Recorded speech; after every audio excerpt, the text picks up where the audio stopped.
ஜெபிப்போம். நல்ல பிதாவே, உம்மை துதிக்கிறோம் கர்த்தாவே. எதற்குமே தகுதியில்லாத எங்களை உம்முடைய சன்னதியில் கூட்டி சேர்த்த மகா பெரிய தயவுக்காய் உம ஸ்தோத்திரம் அப்பா. இம்மட்டும் நீர் எங்களை நடத்தி வந்த எல்லா கிருபைகளுக்காக உம ஸ்தோத்திரம் கர்த்தாவே. இனிமேலும் நீரே நடத்த போகிற கிருபைகளுக்காக உம ஸ்தோத்திரம் அப்பா. இந்த குடும்பத்தை நீரே ஆசீர்வதித்து வருகிற கிருபைக்காய் உம ஸ்தோத்திரம் கர்த்தாவே. இயேசுவே, நீரே இந்த குடும்பத்தை முடிவு புரிந்த நிலை நிறுத்து கர்த்தாவே. உம்முடைய வருகையில் வரும்போது இந்த குடும்பத்தை நீரே நினைத்தருளணுமே. நீரே ஆசீர்வதியும். உம்முடைய நாம மாத்திரம் மகிமைப்படட்டும். இயேசுவின் நாமத்தினால் ஜெபங்கேளும் ஜீவனுள்ள நல்ல பிதாவே, ஆமென். போன வாரம் பார்த்தோம், எந்த மிருகங்களை புசிக்கணும், எதை புசிக்க கூடாது, விரி குழம்பு என்றால் என்ன, அசை போடுதல் என்றால் என்ன என்பதை பார்த்தோம். இன்னைக்கு அடுத்ததாக தண்ணீரிலே உள்ள ஜீவிகளில் எதை புசிக்கலாம், எதை புசிக்க கூடாது என்பதை தான் நாம் இன்னைக்கு என்ன செய்ய போறோம், பார்க்க போறோம். லேவியராகமம் 11ஆம் அதிகாரம்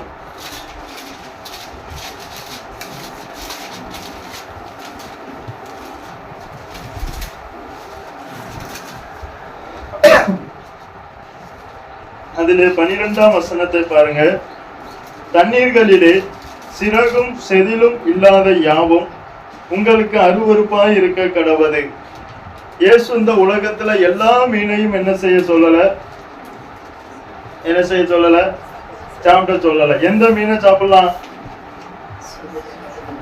சிறகும் செதிலும் உள்ள மீனை தான் என்ன செய்யணும், சாப்பிடணும். மற்ற மீனை என்ன செய்யக்கூடாது, சாப்பிடக்கூடாது. அப்ப இயேசு இந்த உலகத்துல தண்ணீரிலே உள்ள மீன்களிலே எல்லா மீன்களையும் சாப்பிடாமல் சிறகும் செதிலும் உள்ள மீன்களை மாத்திரம் சாப்பிடுங்கள் என்று கர்த்தர் என்ன செஞ்சிருக்கார், சொல்லியிருக்கார். சிறகும் செதிலும் இல்லாத மீன் என்ன செய்யக்கூடாது, சாப்பிடக்கூடாது. இது எதற்காக கர்த்தர் இப்படி கொண்டு வந்தார்? ஆனால் நமக்காகவும் கர்த்தர் இதை என்ன செஞ்சார், கொண்டு வந்தார்.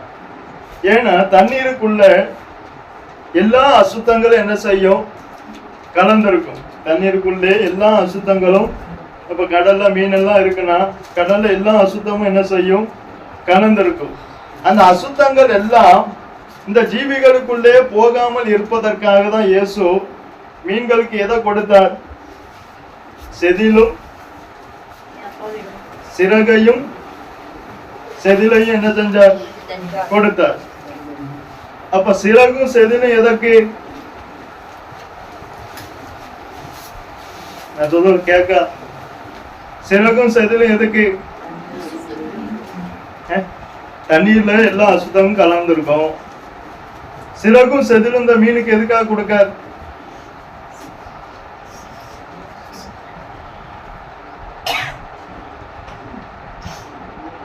இந்த அசுத்தங்கள் எதுவோ இந்த மீனுக்குள்ள போகாமல் இருப்பதற்காக தான் சிறகும் செதிலும் கொடுக்கப்பட்டது.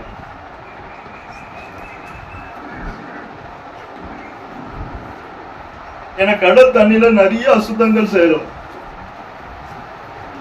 நீங்க பாருங்க, கடல் தண்ணி உப்பா தான் இருக்கும். ஆனா மீனுக்குள்ள உப்பு போதா, போக மாட்டேங்க.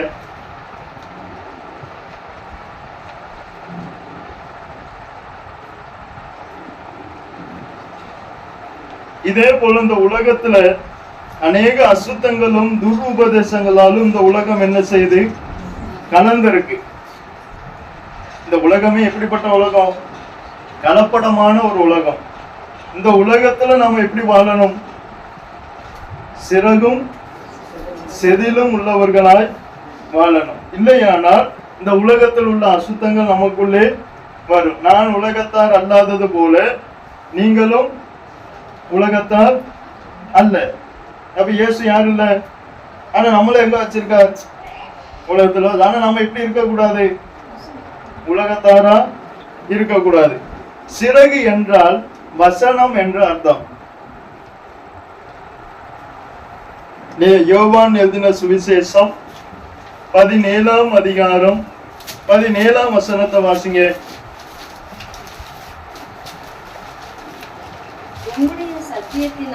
உம்முடைய சத்தியத்தினாலே அவர்களை பரிசுத்தமாக்கும். உம்முடைய வசனமே சத்தியம். அப்போ சிறகு என்றால் வசனம். இந்த வசனம் தான் நம்மளை என்ன செய்யும், பரிசுத்தமாக்கும். அடுத்ததாக செதில் என்றால் என்ன அர்த்தம் பாருங்க. யோவான் 15ஆம் அதிகாரம் 3ஆம் வசனத்தை வாசிங்க. நான் உங்களுக்கு சொன்ன உபதேசத்தினாலே நீங்கள் இப்பொழுதே சுத்தமாய் இருக்கிறீர்கள். அப்பனா சிறகு என்றால் வசனம், செதில் என்றால் என்னது? உபதேசம். அப்ப வசனத்தையும் கேட்கணும், அந்த வசனத்துல உள்ள உபதேசத்தையும் கேட்கணும். அப்ப லேவியராகமம் 11ஆம் அதிகாரம் இருக்கு. இதுல எதை புசிக்கலாம் எதை புசிக்க கூடாது என்பது என்னது? வசனம். ஆனா இதற்குள்ள என்ன இருக்கு? இது வசனம். நம்ம கர்த்தர் கையில இருந்து தந்த இது வசனம். இது வசனம். இதுக்குள்ள என்ன இருக்கு? உபதேசம் இருக்கு. நான் உனக்கு போதித்து நீ நடக்க வேண்டிய வழியை உன்மேல் என் கண்ணை வைத்து. அப்ப இது வசனம். இந்த வசனத்துக்குள்ள என்ன இருக்கு? உபதேசம் இருக்கு. இப்ப நம்ம இத வசனம்னா என்ன நினைப்போம்? இதை சாப்பிடலாம், இதை சாப்பிடக்கூடாது. ஆனா இதுக்குள்ள என்ன இருக்கு? அந்த உபதேசத்தை தான் இப்ப நம்ம என்ன செஞ்சுட்டு இருக்கோம்? கேட்டுட்டு இருக்கோம். அப்ப இந்த வசனமும் நம்மளை பரிசுத்தப்படுத்தும், நம்ம கேட்கிற உபதேசமும் நம்மளை என்ன செய்யும்? பரிசுத்தப்படுத்தும். அப்ப சிறகு என்றால் என்னது? சிறகு என்றால் என்ன? வசனம். செதில் என்றால் உபதேசம். போன வாரம் நம்ம ஒரு வசனம் பார்க்க சொன்ன, பாத்தீங்களா? எங்க இருக்கு? ஓசியா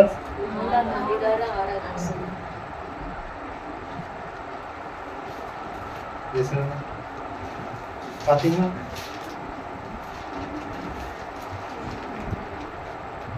சிறகும் செதிலும் உள்ளதை தான் நாம் என்ன செய்யணும்? புசிக்கணும். எப்படி மீனுக்கு சிறகும் செதிலும் கொடுக்கப்பட்டதோ இதே போலதான் கர்த்தர் நமக்கு வசனத்தையும் உபதேசத்தையும் தந்திருக்க. ஏன்னா இந்த உலகத்துல அதிகமா என்ன பெருகிட்டு? துர் உபதேசங்கள் பெருகிட்டு. அதிலிருந்து நம்மை காத்துக் கொள்வதற்கும் இந்த உலகத்தில் உள்ள அசுத்தங்களில் இருந்து நம்மை காத்துக் கொள்வதற்கு எது உதவும்?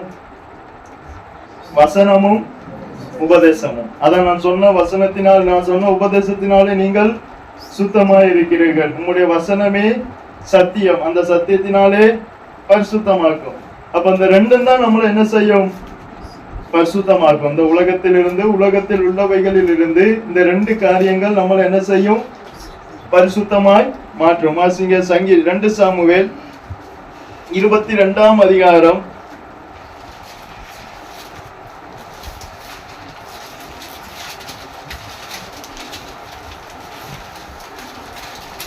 24ஆம் வசனத்தை வாசிங்க.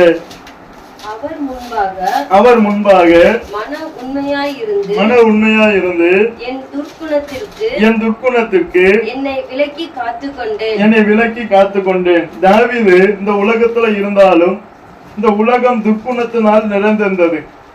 அதனால தாவீது துர்க்குணத்துக்கு விலக்கி தன்னை என்ன செய்தார்? காத்துக்கொண்டார். எதுக்கு விலக்கி? அப்ப அது ஒரு அசுத்தம். அந்த அசுத்தத்துக்கு தன்னை விலக்கி காத்துக் கொள்வதற்காக தான் கர்த்தர் எதை கொடுத்திருக்கார்? வசனத்தையும் உபதேசத்தையும் கொடுத்திருக்கார். நீங்க வாசிங்க வெளிப்படுத்த எழுதின விசேஷம் 2ஆம் அதிகாரம்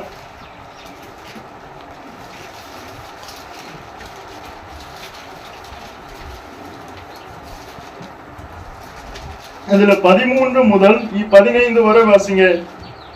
உன் கிரியைகளையும் சாத்தானுடைய சிங்காசனமாய் இருக்கிற இடத்தில் நீ குடியிருக்கிறதையும் நீ என் நாமத்தை பற்றி கொண்டிருக்கிறதையும் சாத்தான் குடிக்கொண்டிருக்கிற இடத்திலே உங்களுக்குள்ளே எனக்கு உண்மையுள்ள சாட்சியான அந்திப்பா என்பவன் கொல்லப்பட்ட நாட்களிலும் என்னை பற்றும் விசுவாசத்தை நீ மறுதலியாமல் இருந்ததையும் அறிந்திருக்கிறேன்.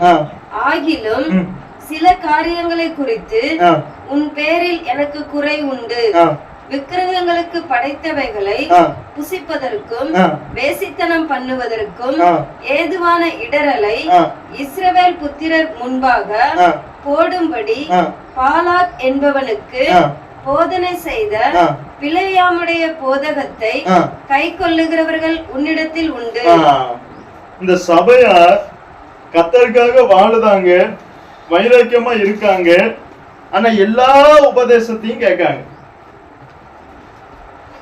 எல்லா உபதேசத்தையும் கேட்டுட்டு அப்படி செய்தால் என்ன, இப்படி செய்தால் என்ன, ஏன் அப்படி செய்யக்கூடாதா, ஏன் இப்படி செய்யக்கூடாதா என்று சொல்லி அநேக இந்த உலகத்தின் அசுத்தங்களுக்கு நேரம் என்ன செய்தாங்க, போறாங்க. நல்ல கவனிங்க, இந்த சபையை பாருங்க. சாத்தான் குடியிருக்கிற இடத்துல இருந்த போதும் நல்ல அவருடைய நாமத்தை எப்படி இருக்காங்க, பற்றி கொண்டு இருக்காங்க. நல்ல விசுவாசத்தையும் மறுதலியாம வாழ்ந்தாங்க, கர்த்தருக்காக வாழ்ந்தாங்க. ஆனா என்ன இல்ல, ஆனா எல்லா உபதேசத்தையும் உள்ள கொடுக்காங்க. எல்லா உபதேசத்தையும் இந்த ஆலயத்தை கெடுக்க கூடாது என்பதற்காக தான் கர்த்தர் வசனத்தையும் உபதேசத்தையும் கர்த்தர் தந்தார். எதுக்காக? சபைக்கு. சபையே எதுக்காக கர்த்தர் வச்சார்? நமக்கு சபை எப்படி ஆயிட்டு போர் அடிக்க ஆரம்பிச்சிட்டு. ஆனா சபை எதுக்கு வச்சார்னா, அந்த அங்க கொடுக்கிற வசனத்தாலையும் அங்க கொடுக்கிற உபதேசத்தினாலையும் தான் நம்மள என்ன செய்ய முடியும். அதுக்காக தான் சபையை தந்தார். ஏன்னா எல்லா இடத்திலும் போய் வசனத்தை சொல்ல முடியாது, எல்லா இடத்திலும் போய் உபதேசத்தை சொல்ல முடியாது. அதுக்காக தான் ஒரு சபையை கர்த்தர் தந்தார். அதை கற்றுக்கொள்ளுகிறவன் என்னிடத்தில் வந்து அப்ப அதுக்காக தான் அங்க வர சொல்றார். அவர் நமக்கு கற்று தருவதற்கு, நமக்கு வசனத்தையும் உபதேசத்தையும் தந்து நம்மளை என்ன செய்வதற்கு, பரிசுத்தமாக்குவதற்கு. ஆனா இங்க இன்னொருத்தர் வரும்போது பாலாக் என்பவனுக்கு போதனை செய்த பிலேயாமுடைய போதகத்தை இவங்க கை கொள்தாங்க. பிலேயாமுடைய போதகம் எப்பவோ வந்தது. ஒரு சபையானால் அந்த சபையில கொடுக்கிற சத்தியத்தை மட்டும்தான் என்ன செய்யணும். டிவியில அவர் அப்படி சொன்னார், இவர் இப்படி சொன்னார், அவர் அப்படி சொன்னார், இவர் அதனால நான் அப்படி செஞ்சேன், இதனால நான் இப்படி செஞ்சேன், இதுல எதுவும் தப்பா, அது எதுவும் தப்பா. ஒரு சபை எதுக்கு கொடுத்தார்னா, அந்த சபையில என் ஆடுகள் என் சத்தத்தை அறிந்திருக்கபடியா அவைகள் எனக்கு. அப்ப அந்தந்த ஆடு அந்தந்த மேய்ப்பனுடைய சத்தத்தை என்ன செஞ்சிருக்கணும், அறிந்திருக்கணும். இந்த ஆலயத்தை நம்ம கெடுக்க கூடாது என்பதற்காக தான் கர்த்தர் வசனமும் உபதேசத்தையும் தந்தான். இந்த சபை கர்த்தருக்காக வைராக்கியமா நிக்கத பார்த்துட்டு நீங்க நல்ல சபைன்னு சொன்னாரா? நாமத்தை பற்றி கொண்டு இருக்கு, விசுவாசத்தை மறுதளிக்கல. இத்தனைக்கு சாத்தான் குடியிருக்கிற இடத்துல இருக்கு. அப்படிப்பட்ட இடத்துல கர்த்தருக்காக வைராக்கியமா வாழ்ந்து, அப்ப இந்த சபையை கர்த்தர் எப்படி பார்க்கணும்?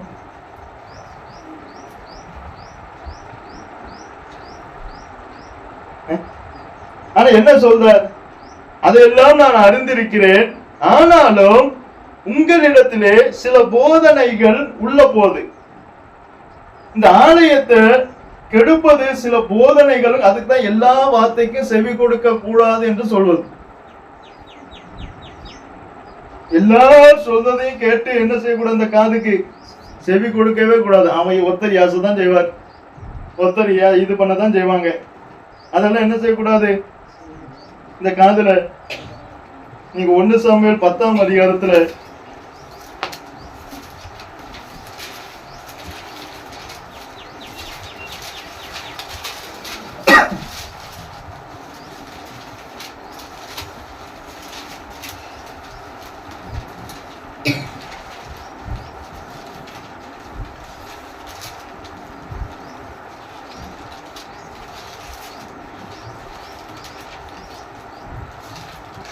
ஒன்னு சாமுவேல் 10ஆம் அதிகாரம்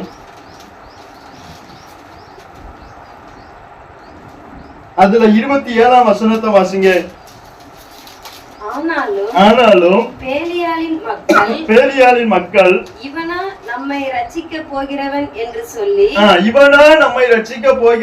சொல்லி அவனுக்கு காணிக்கை கொண்டு வராமல் அவனை அசட்டை பண்ணினார்கள்.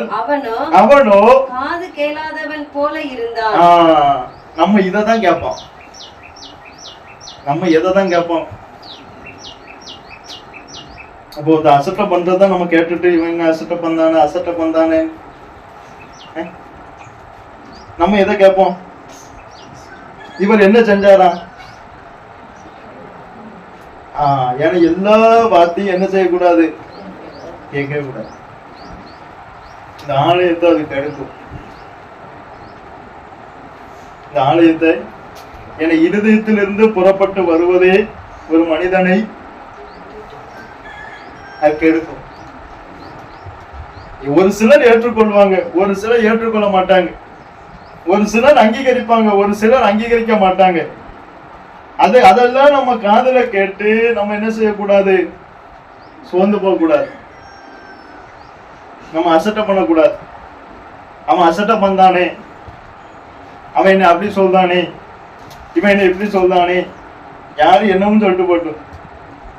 இந்த உலகம்னா ஆயிரம் பேர் 1000 வார்த்தை சொல்லதான் செய்வாங்க. சவுல ராஜாவா நிறுத்தி சாமுவேல் சொன்னார். என்ன சொன்னார்?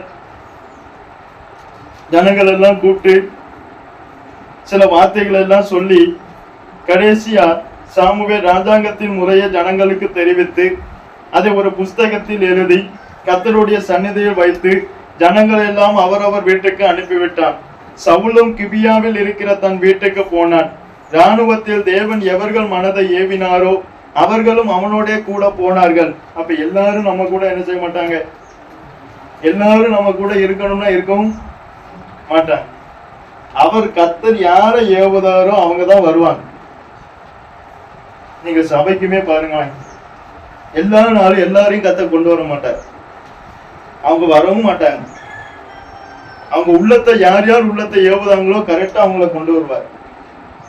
நான் அதை நிறைய தடவை நான் பார்த்திருக்கேன். இங்க சவுலை யாரு பின்பற்றினா? எல்லாரும் நம்ம உபதேசத்தை ஏற்றுக்கொள்வாங்கன்னு நினைக்கவே முடியாது. நம்ம சபையோரில் அநேகர் கூட அதை ஏற்றுக்கொள்ளாமல் போகலாம். இவனுக்கு ஏன் நம்ம காணிக்க கொடுக்கணும்னு அசட்டை கூட பண்ணலாம். ஆனா அதெல்லாம் நம்ம காதுல என்ன செய்யக்கூடாது, கேட்கவே கூடாது. இந்த ஆலயம் கெடுக்கப்படும். இந்த ஆலயம் என்ன செய்யப்படும்? இந்த ஆலயம் என்ன செய்யப்படும்? கெடுக்கப்படும். இந்த சபை கர்த்தருக்காக வைராக்கியமா நின்ன சபை. ஆனால் என்ன இல்லை, எல்லா உபதேசத்தையும் கேட்டு அதை கை கொள்ளும். கர்த்தர் வெறுக்கிற உபதேசத்தை நாம் என்ன செய்யக்கூடாது. இப்போ சவுல் இத கேளாதவன் போல இருந்தது போல இன்னொரு காரியத்தையும் அவர் கேளாதது போல் இருந்திருந்தா அவர் எவ்வளவோ என்ன செஞ்சிருப்பார். சில வார்த்தைகளை நம்ம கேட்க போய் தான் நம்முடைய சுபாவங்கள் மாறுது. இப்ப சாமுவேல் இன்னொரு வார்த்தையை கேட்டாரு, அதை வாசிங்க.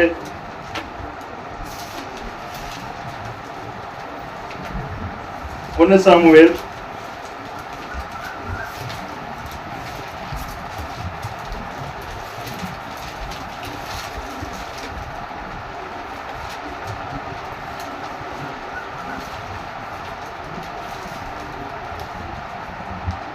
18ஆம் அதிகாரம்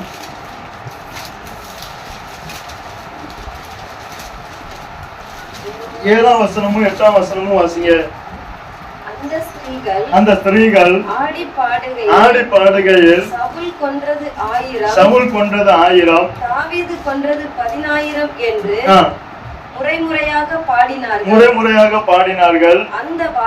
அந்த வார்த்தை சவுலுக்கு விசனமாய் இருந்தது. அவன் மிகுந்த எரிச்சல் அடைந்து அப்போ காது கேளாதவனாய் இருந்தது போல இப்பவும் அவன் இருந்திருந்தான். ஆனால் அவனுக்கு எப்படி இருந்திருக்கும்? அவங்க அசட்டை பண்ணும் போது அதை என்ன செய்யல. அப்ப இதை இவர் கேட்டனால இவர் சுபாவம் எல்லா வார்த்தையும் கேட்கவே கூடாது. இந்த உலகம்னு இருந்தா 1000 பேர் சொல்லதான் செய்வாங்க. அப்ப நம்ம என்ன நினைக்காம தெரியுமா, இந்த உலகத்தின் பார்வைக்கு நான் எப்படி இருக்கணும், அதான் நினைக்கும். அவன் என்ன நினைப்பான், இவன் இது என்ன நினைப்பாரு, இது எதுக்கு நமக்கு, யாரு என்னமோ நினைச்சிட்டு போட்டோம். கர்த்தரின் பார்வைக்கு ஆசா நன்மையும் செம்மையுமானதை செய்தான். மனுஷன் பார்வைக்கு நன்மையும் செம்மையுமானதை செஞ்சு நீங்க என்ன நல்லது செய்யுங்க, பிரயோஜனமே இருக்காது. அனுபவப்பட்டவன் தான் நல்லது. நீங்க என்ன நல்லது செய்யுங்க, அவங்க கெட்டதா தான் போகும். என் வாழ்க்கையில் உள்ள அனுபவமே அதான். நான் நிறைய பேருக்கு நல்லது செய்ய போய் தான் நான் கெட்டவனா நின்னேன்.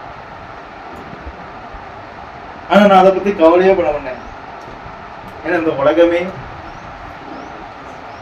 ஐயா பாவியாக ஸ்திரியா நாங்க பார்த்தோம் அப்படின்னு சொல்லி வந்து நிறுத்துதாங்க. அவங்க யாரு? உங்களில் பாவம் இல்லாதவன் எவன் நின்னா? யார் நின்னா? அதுக்கு அந்த ஸ்திரீ யாரையும் சொன்னாரா? இல்லையே. இயேசுவ கூட நின்னார். அதுதான் நமக்கு வேணும். நமக்கு கூட யார் இருக்கணும்?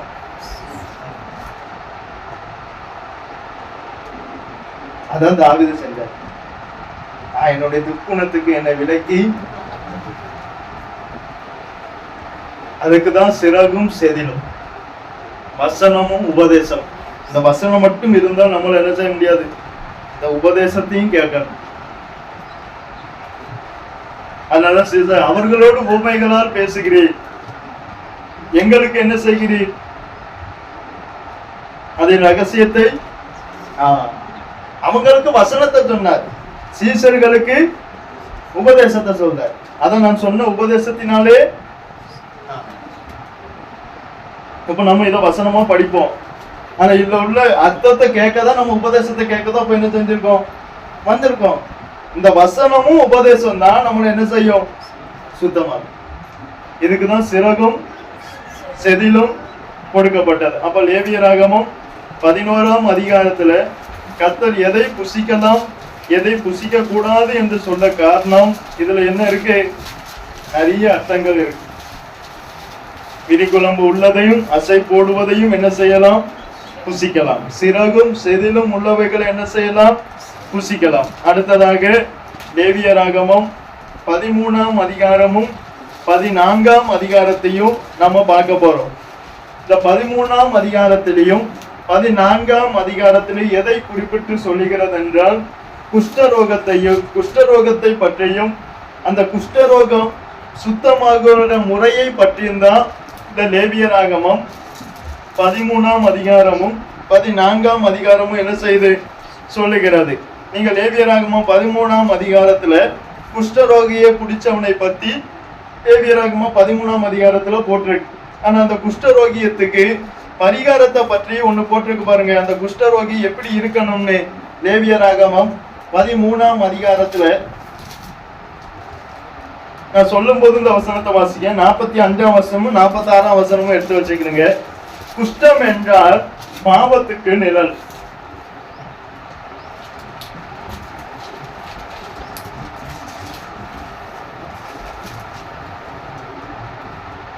இந்த குஷ்டம் ஒருவனை பிடித்தால் அவன் எப்படி இருப்பான் என்பதை நமக்கு கர்த்தர் என்ன செய்தார், சொல்லித்தார். வாசிங்க 45, 46.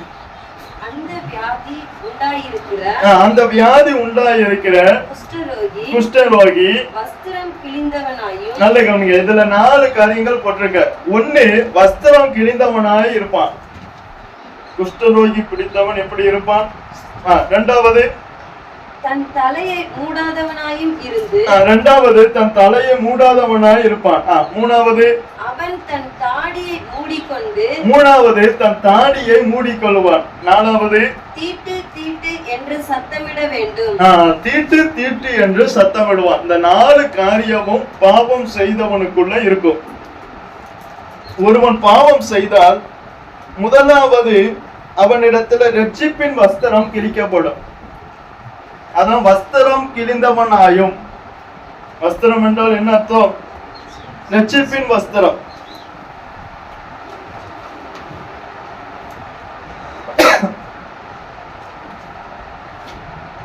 அப்ப நம்மிடத்துல எந்த வஸ்திரம் கிழிக்கப்படக்கூடாது?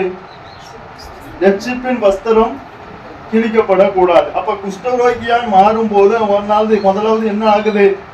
வஸ்திரமானது கிழிக்கப்படுகிறது. அப்ப நம்மிடத்துல ரட்சிப்பின் வஸ்திரம் என்ன செய்யக்கூடாது? கிழிக்கப்படக்கூடாது. அப்ப பாவம் செய்தவனுக்கு என்ன இருக்காது? ரட்சிப்பின் வஸ்திரம் இருக்காது. அடுத்ததாக தலை மூடாதவனாய் இருக்க வேண்டும். ஒருவன் பாவம் செய்தால் அவன் மூலம் தேவனுடைய நாமம் என்ன செய்யாது? மகிமைப்படாது. அதான் தலை மூடாதவனா. கிறிஸ்து இருக்க மாட்டார். கிறிஸ்துவை அவனால் மகிமைப்படுத்த முடியாது. நீங்க ரோமர் 1 அதிகாரம் 21 வாசிங்க.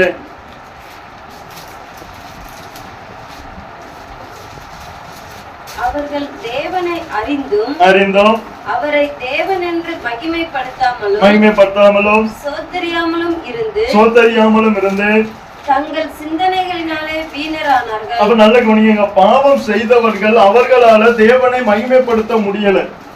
ஏன்? தேவனை ஸ்தோத்தரிக்க முடியல. ஏன்? அவர்களுக்குள்ளே உணர்வு நஷ்டப்பட்டது. அப்ப பாவம் செய்தவர்களுக்குள்ள என்ன போகும்? உணர்வு போகும். அதான் வஸ்திரம் கிழிந்தவனாகவும் தலை மூடப்படாதவனாகவும் அடுத்ததாக தாடியை மூடிக்கொண்டு. இது என்ன அர்த்தமானால் அவனால் தேவனை துதிக்கவும் முடியாது.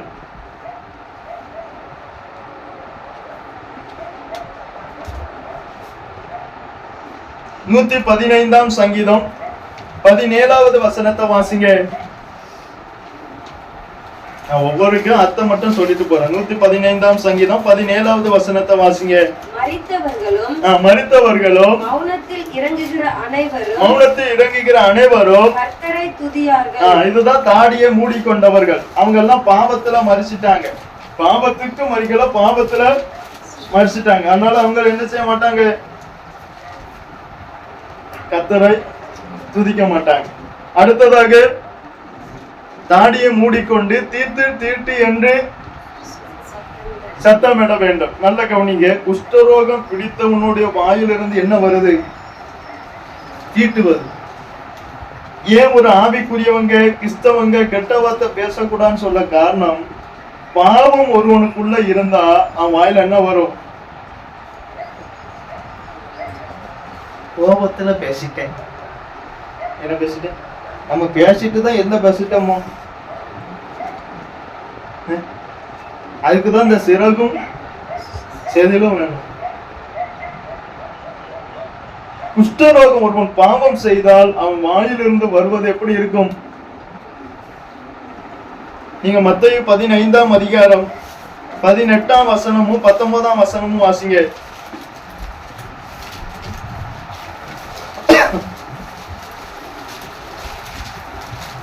வாயிலிருந்து புறப்படுகிறவைகள் இருதயத்திலிருந்து புறப்பட்டு வரும். அவைகளே மனுஷனை தீட்டுப்படுத்தும். எப்படியெனில் இருதயத்திலிருந்து பொல்லாத சிந்தனைகளும்.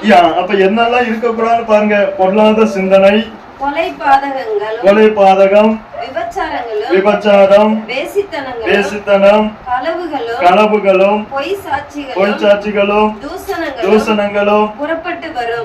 இதால நம்முடைய இறுதிய நிரம்புனா நம்முடைய வாயிலிருந்து என்னதான் வரும்? தீட்டான வார்த்தைகள் தான் வரும். இவைகளே மனுஷனை தீட்டுப்படுத்தும். அதனால எல்லா வார்த்தைக்கும் என்ன செய்யக்கூடாது? செவி கொடுக்க கூடாது என்று சொல்ல காரணம், ஒருவன் பாவம் செய்தால், குஷ்டம் இருந்தால் அவனுடைய வாயிலிருந்து புறப்படுகிற எல்லா வார்த்தையும் எப்படி இருக்கும்? எப்படி இருக்கும்? தீட்டுப்படும். ஒருவனை என்ன செய்யும்? தீட்டுப்படுத்தும். அப்ப நம்முடைய வார்த்தை எப்படி இருக்கணும்னு பாருங்க. எபேசியர் 4 அதிகாரம் 29 வசனத்தை வாசிங்க.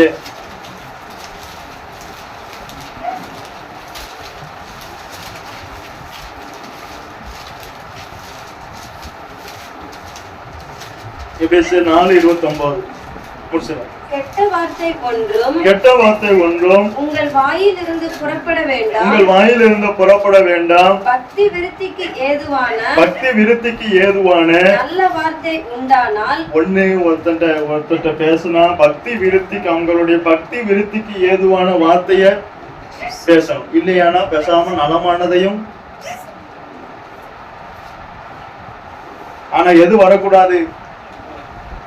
கெட்ட வார்த்தை, மற்றவர்களை தீட்டுப்படுத்தக்கூடிய வார்த்தை. ஸ்கூல்ல எல்லாம் நிறைய காப்பியல. நீங்களும் என்ன செய்யக்கூடாது? பேசக்கூடாது. இருதயத்தின் எதனால இருதயம் நிறைஞ்சிருக்கோ அதனாலதான் வார்த்தை வரும்.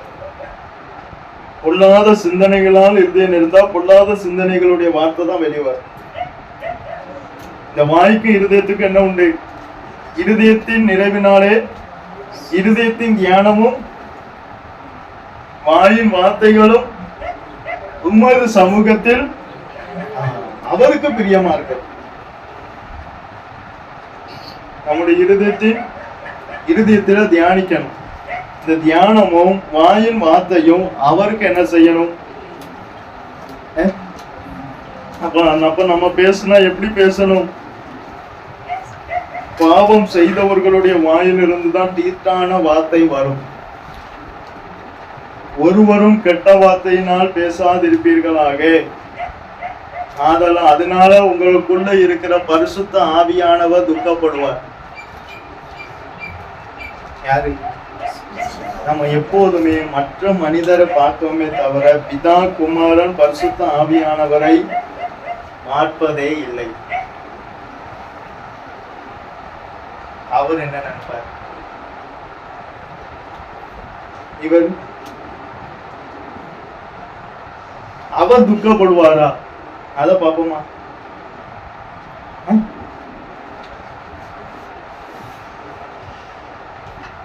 நலமானதை பேசாம இருக்கு. கர்த்தருடைய வார்த்தைக்கு நம்ம வாய் வராது பாருங்க. ஊர் கதை, இந்த உலக கதை, அடுத்தவங்க கதை, பக்கத்து வீட்டுக்காரங்க கதை, அதை பேசணும்னா இந்த உண்மையாவே எல்லா கிராமத்திலும் பாருங்க கர்த்தருடைய வார்த்தைக்கு என்ன வசனமே வாயிலிருந்து வராது. ஆனா பக்கத்து வீட்டுக்காரங்க கதையை கேளுங்க, எப்ப தூக்கத்துல நினைச்சு கேட்டாலும் வசனத்துக்கு கேட்கும் போது வாய் வருமா நமக்கு? யாராவது சத்தமா சொல்லுவோமா?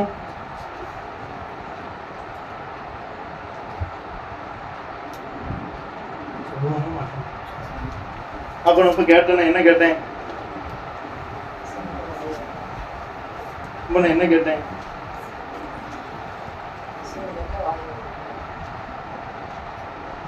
அப்ப நம்ம வாயில இருந்து என்ன வார்த்தை வரக்கூடாது? தீட்டான வார்த்தை வரவே கூடாது. கெட்ட வார்த்தை ஒன்றும் உங்கள் வாயிலிருந்து புறப்பட வேண்டாம். அதுக்குதான் நமக்கு சிறகும் செதலையும் கத்த தந்தார். அதனால நம்மள இறுதியும் நல்ல பரிசுத்தம் ஆயிட்டாலே வாயின் வார்த்தையும் பரிசுத்தம். கோபத்துல கூட கெட்ட வார்த்தை வராது. ஒரு பாஸ்டர் ஒரு பாட்டு அதனால் ஆழமான பிரதிஷ்டை செய்து கொண்டு அந்த பாட்டை போய் வீட்டுல போய் படிங்க. அந்த பாட்டு புஸ்தகத்துல இருக்கு. வீட்டுல போய் அதை வாசித்தே பாருங்களேன். அவர் எப்படி வாழ்ந்திருக்காருன்னு அதுலயே இருக்கு.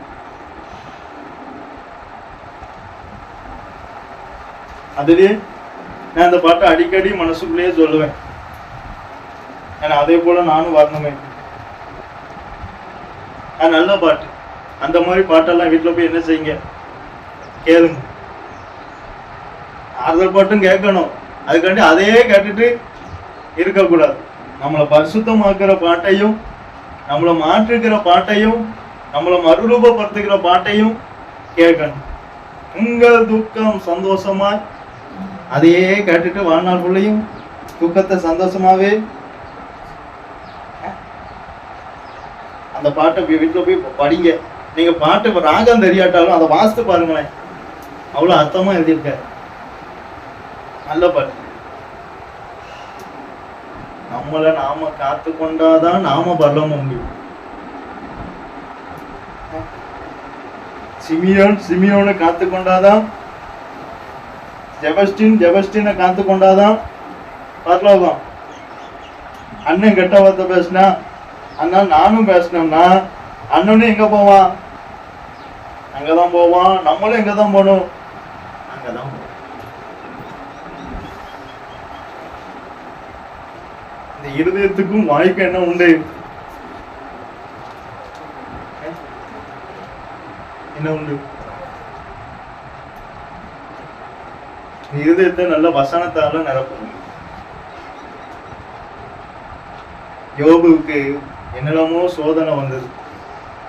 ஆனா யோபு ஒரு வார்த்தை சொன்னார் பாருங்க, அந்த பொண்ணு மாத்திரம் வாசிங்க, நான் முடிச்சது.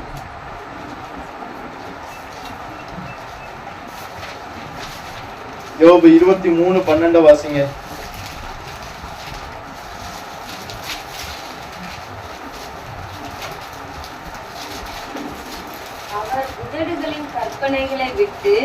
அவருடைய உதடுகளின் கற்பனைகளை விட்டு நான் பின்வாங்குவது இல்லை. அவருடைய வாயின் வார்த்தைகளை எனக்கு வேண்டிய ஆகாரத்தை பார்க்கிலும், ஆகாரத்தை விட தேவனுடைய வாயிலிருந்து புறப்படுகிற வார்த்தைக்கு யோபு இம்பார்ட்டன்ட் கொடுத்தார், முக்கியத்துவம் கொடுத்தார். இன்னும் எனக்கு வேண்டிய ஆகாரத்தை விட, நம்ம ஆகாரம் சாப்பிட்டு எப்படி சாப்பிடுவோம்?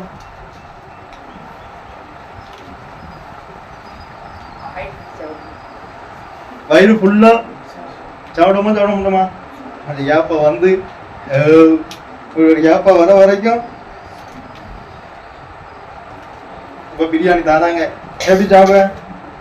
பாவக்காய் தந்தா பிரியாணினா பொதுவா சொல்றேன், எப்படி சாப்பிடுவ? வயிறு ஃபுல்லா? நானும் அப்படிதான், வயிறு ஃபுல்லா சாப்பிடாம சாப்பிட மாட்டோமா? வசனத்தை பாருங்க, அது இருதய ஃபுல்லா ஆகுமா?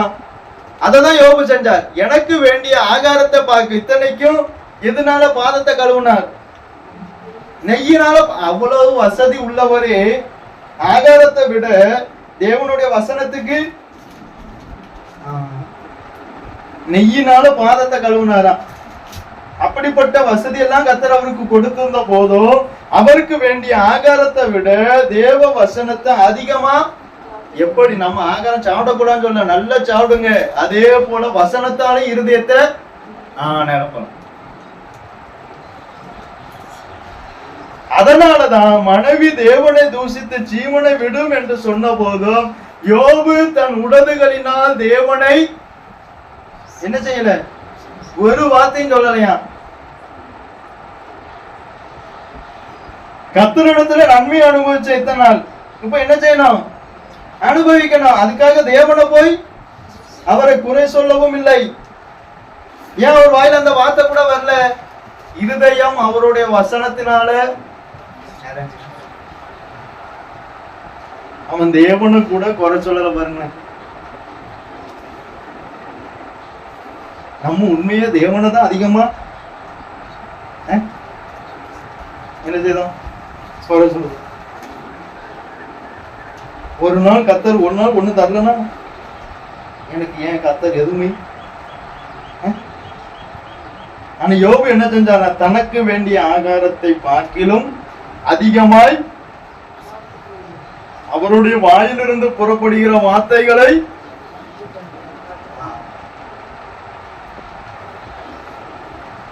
வசனத்தினாலும் உபதேசத்தினாலும் தன்னை காத்து கொண்டதுனாலதான் அவ்வளவு சோதனை வந்த போதும் யோபு என்ன செஞ்சார்? யோபு என்ன செஞ்சார்? எல்லாரும் பின்வாங்குறாங்க, நானும் பின்வாங்கி போறேனே. எல்லாரும் அப்படி இருக்காங்க, நானும் இப்படியே இருக்கேனே. ஆனா எல்லாரும் சாப்பிடாம நம்ம மட்டும் சாப்பிடுறோம். அது என்னன்னு தெரியல. அதுல மட்டும் நமக்கு வித்தியாசம், பாகுபாடு, வேற்றுமை எல்லாம் வரமாட்டுக்கு பாருங்க. அவங்க அப்படி இருந்தா நம்மளும் அப்படிதான் இருக்கணும். அப்ப அவங்க சாப்பிடாம இருந்தா நம்மளும் சாப்பிடாம இருக்க வேண்டியதானே? அவங்க தூங்காம இருந்தா நம்மளும் தூங்காம இருக்க வேண்டியதானே? அதுக்குதான் இந்த உலகத்துல நம்பாதீங்க.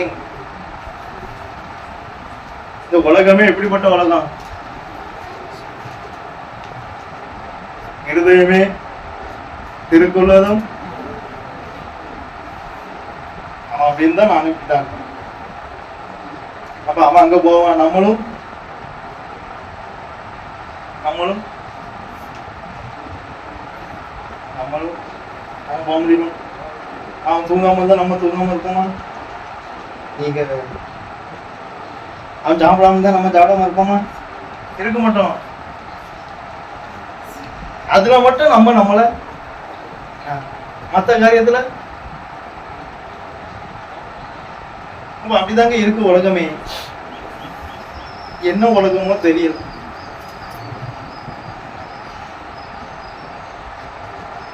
அப்ப குஷ்டம் பிடித்தவன் தேவனை மகிமைப்படுத்த முடியாது, ரட்சிப்பின் வஸ்திரத்தை தரிக்க முடியாது, அடுத்ததாக அவனால் தேவனை துதிக்க முடியாது. அவனுடைய வாயிலிருந்து வருகிற வார்த்தையெல்லாம் பக்தி விருத்திக்கு ஏதுவாய் இருக்காது.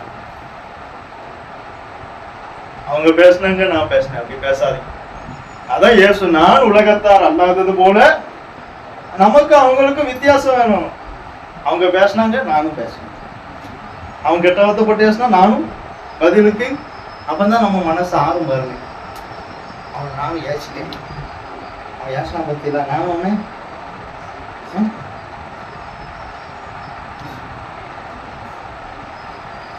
அவன் ஏசினாலும் நம்மளும் ஒண்ணு.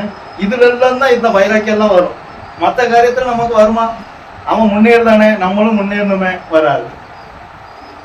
அவன் கிருபை கூடுத, நமக்கு கிருபை கூடணுமே, வராது.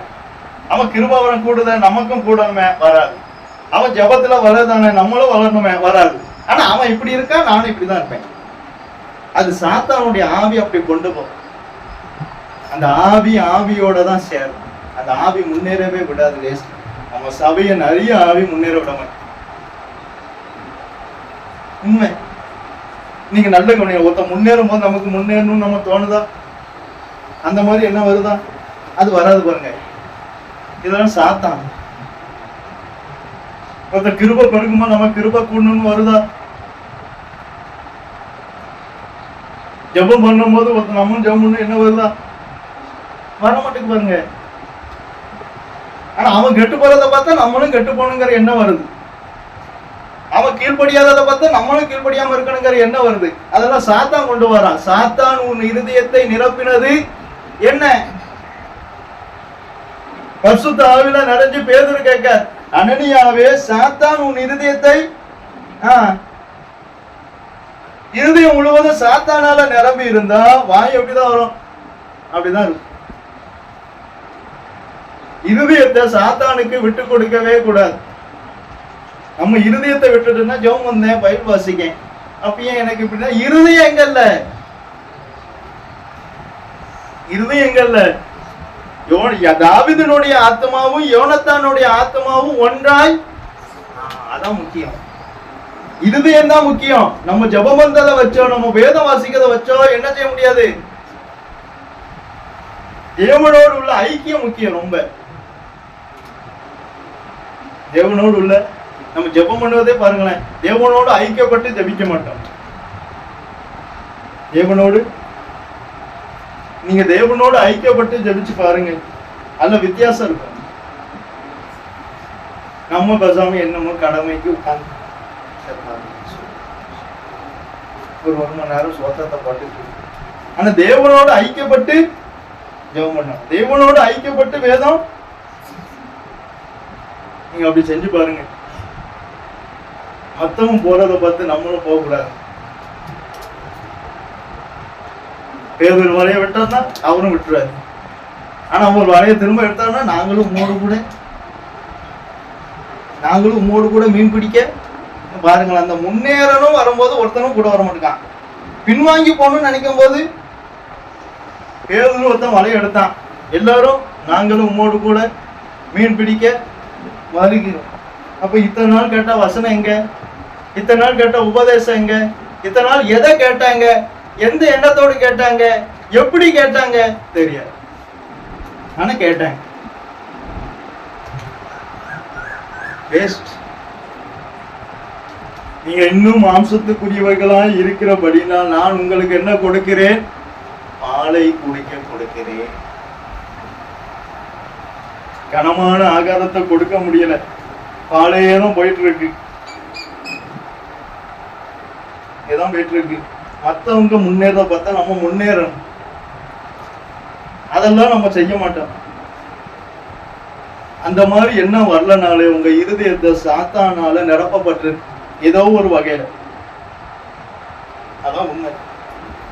உங்க இருதயம் சாத்தானால, உங்க இருதயம் தேவனாலையும் தேவ வசனத்தாலையும் தேவ ஆவினால் நிரப்பப்பட்டிருந்தா மற்றவங்க முன்னேறத பார்க்கும்போது, மற்றவங்க ஜெபிக்கிறத பார்க்கும்போது, மற்றவங்க பரிசுத்தமாக பார்க்கும்போது நமக்கு அந்த மாதிரி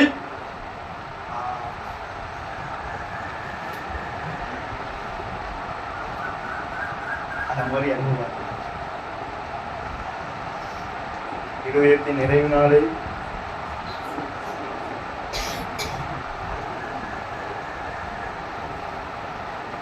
நமக்கு வேண்டிய ஆகாரத்தை விட தேவ வசனத்தை அதிகமா நிரப்பணும்.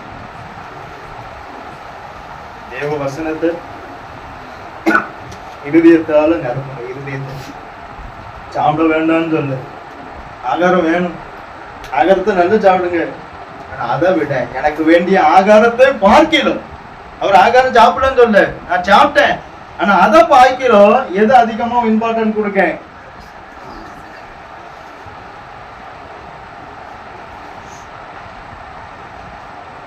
அப்ப எதுக்கு அதிகமா இம்பார்ட்டன்ட்? வசனம் தான் நம்மளை பரலோகத்துக்கே கொண்டு போகும். நானே வழி, நானே சத்தியம், இதான் எல்லாம். அதான் இதான் எனக்கு சொத்துன்னாங்க. இன்னைக்கு வரைக்கும் நான் இதை நம்பிதான் இருக்கேன்.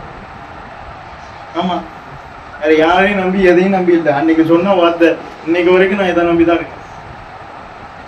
இதுதான் எல்லாம் தருது. இது இல்லைன்னா நானும் இல்லை.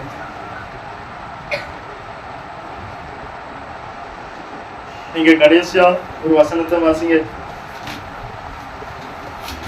வெளிப்படுத்தல்